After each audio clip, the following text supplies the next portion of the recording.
शांति अपने दोनों बच्चों गुड्डू और गुड़िया को लेकर अपनी माँ के घर जा रही थी।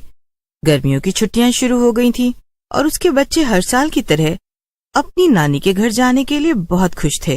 बड़ी अजीब बात है ना माँ, हर साल तो हमारी छुट्टियां होने से पहले ही नानी हमें इतने फोन करती थी कि जल्दी से आ जाओ, जल्दी से आ जाओ, लेकिन इस बार उन्होंने एक बार भी हमें फोन नहीं किया। हाँ माँ, ऐसा क्यों? क्या नानी हमसे नाराज है? अरे नहीं नहीं बच्चों, ऐसा कुछ भी नहीं है। अभी हम लोग नानी के पास जाएंगे ना, तो वो हम सबको देखकर बहुत खुश हो जाएंगी। थोड़ी देर में वो सब अपनी नानी के घर पहुंच गए। शांति ने अपने घर का दरवाजा खटखटाया, लेकिन बहुत देर तक उसकी माँ घर से बाहर नहीं आई। अरे ये क्या, माँ दरवाजा क्यों नहीं खोल रही हैं? क्या वो घर पे नहीं है? वैसे भी हमने उन्हें अपने आने के बारे में बताया नहीं था। ये देखकर गुड्डू और गुड़िया जोर जोर से दरवाजा खटखटाने लगते हैं। नहीं नहीं माँ, वो देखो ना, दरवाजा बाहर से नहीं बंद है। अगर नानी कहीं गई होती तो यहाँ ताला लगा होता। इसका मतलब कि वो अंदर ही है। थोड़ी देर में उनकी नानी बाहर आ जाती है। वो शांति और उसके बच्चों को देखकर खुश नहीं होती हैं। अरे माँ, मैं कब से दरवाजा खटखटा रही थी, मगर आप खोल ही नहीं रही थी। क्या हुआ? आप सो रही थी क्या? हाँ, मैं सो रही थी, लेकिन तुम लोग यहाँ ऐसे अचानक क्यों आ गए हो? अरे हम तो आपको अचानक आकर सरप्राइज देना चाहते थे। अरे नहीं, ऐसी बात नहीं है। वो मेरी तबीयत कुछ ठीक नहीं है, इसलिए। अब दरवाजे पर ही खड़ी रखोगी या अंदर आने को भी कहोगी माँ? इतना कहकर शांति और उसके बच्चे घर के अंदर आ जाते हैं। उनकी नानी बिना किसी से कुछ बात किए अपने कमरे में चली जाती है।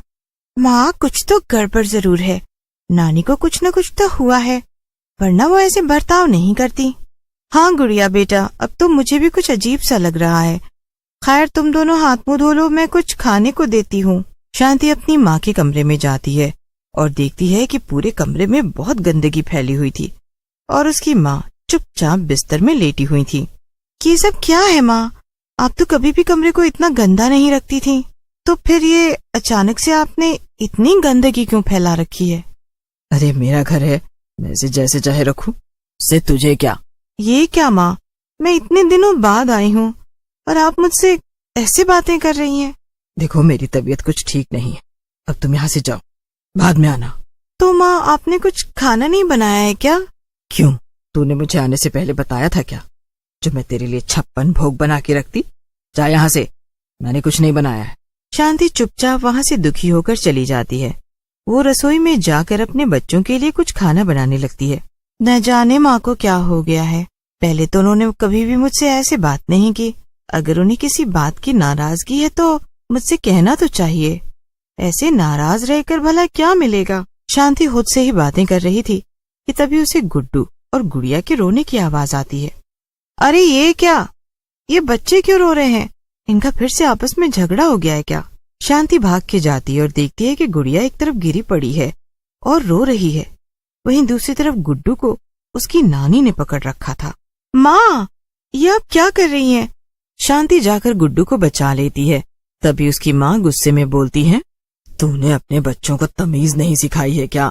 मैंने इनको साफ साफ मना किया था कि कुछ भी हो जाए ये ऊपर मेरे कमरे में ना आए, लेकिन इन्होंने मेरी बात नहीं मानी। अरे माँ, तो वो तो बच्चे ही है ना, उनसे गलती हो गई, आप उन्हें ऐसे मार क्यों रही हैं? लेकिन मुझसे जबान मत लड़ा, ये मेरा घर है और जो मैं कहूंगी वो ही सबको मानना होगा। इसलिए अब अगर किसी ने भी मेरा कहा नहीं माना तो उसकी खैर नहीं। इतना कहकर शांति की माँ गुस्से में वापस अपने कमरे में चली गई। शांति और उसके बच्चे ये सब देखकर बहुत परेशान थे। माँ, मुझे यहाँ नहीं रहना है, चलो हम वापस अपने घर चलते हैं। हाँ माँ, यहाँ से चलो। नहीं बच्चों, ऐसे नहीं बोलते। नानी माँ तुम दोनों से बहुत प्यार करती है ना, तो क्या वो तुम पे थोड़ा सा गुस्सा भी नहीं कर सकती? नहीं माँ, वो हमारी नानी माँ। ये तुम क्या कह रहे हो गुड्डू? गुड्डू की बात सुनकर शांति दंग रह जाती है। बेटा, मुझे भी कुछ समझ नहीं आ रहा कि तुम ये क्या कह रहे हो, जरा ठीक से तो समझाओ।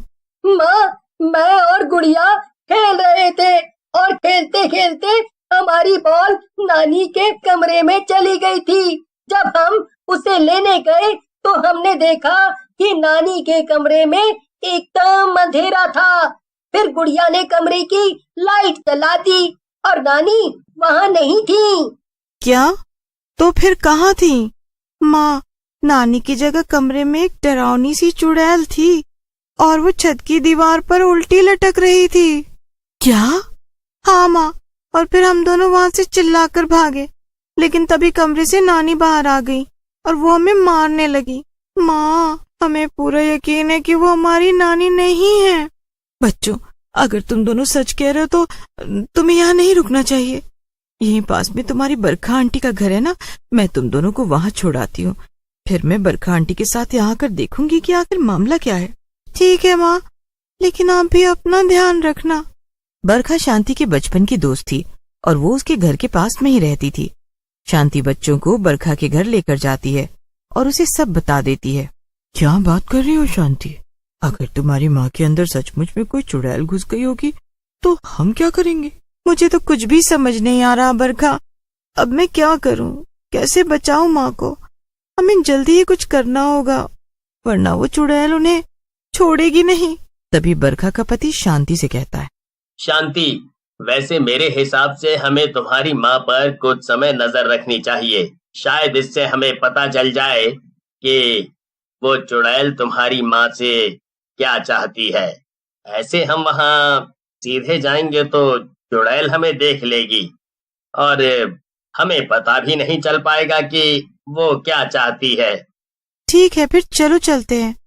बरखा, तुझे याद है ना कि मेरे घर के पीछे में खुफिया दरवाजा है जिससे हम आसानी से घर के अंदर जा सकते हैं और माँ को पता भी नहीं चलेगा।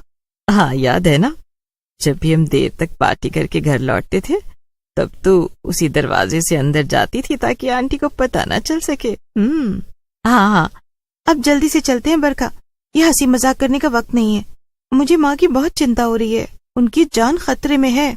शांति और बरखा शांति के घर चले जाते हैं। शांति फुसफुसाते हुए बरखा से कहती है, चलो बरखा, ऊपर चलते हैं माँ के कमरे में। हाँ, ठीक है, चलो, मगर बिल्कुल भी शोर मत करना। हमें चुपचाप जाकर पता करना पड़ेगा कि आखिर वहाँ हो क्या रहा है।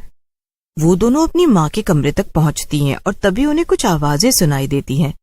एक आवाज काफी डरावनी थी और दूसरी आवाज शांति की माँ की थी।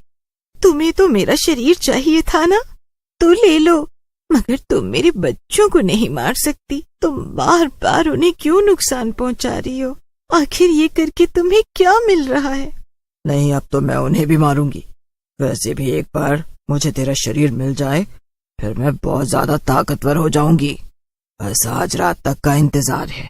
आज रात को ही मेरी मौत हुई थी। अगर आज रात को ठीक उसी समय मैं तुझे मार दूं और तेरा शरीर ले लूं, फिर मुझसे ज्यादा ताकतवर और कोई चुड़ैल नहीं होगी। जैसे ही शांति ये सुनती है, वो दरवाजा खोलकर अंदर पहुंच जाती है और अपनी माँ को रोक लेती है। नहीं माँ, तुम खुद को नहीं मार सकती। हम मिलकर इस चुड़ैल से लड़ेंगे, लेकिन तुम खुद को कुछ मत करना। तू और मुझसे लड़ेगी? तेरे जैसे इंसानों को तो मैं एक पल में मसल सकती हूँ। चुड़ैल शांति को हवा में उड़ा देती है, लेकिन तभी पीछे से बरखा का पति आ जाता है। उसके हाथ में एक बड़ा सा डंडा था। वो उस डंडे के सहारे चुड़ैल को जोर जोर से मारने लगता है। थोड़ी ही देर में बरखा का पति चुड़ैल को इतना मारता है कि वो वहां से भाग जाती है। ऐसा करने से शांति और उसकी माँ उस चुड़ैल के चंगुल से आजाद हो जाती हैं। बरखा, अगर तुम और तुम्हारे पति आज नहीं होते तो आखिर मेरी माँ का क्या होता? मैं शायद उन्हें हमेशा हमेशा के लिए खो देती। और तो और ये चुड़ैल मुझे और मेरे बच्चों को भी मारना चाहती थी। तुम्हारा बहुत बहुत धन्यवाद बरखा। और सब कुछ पहले जैसा हो जाता है। गुड्डू और गुड़ी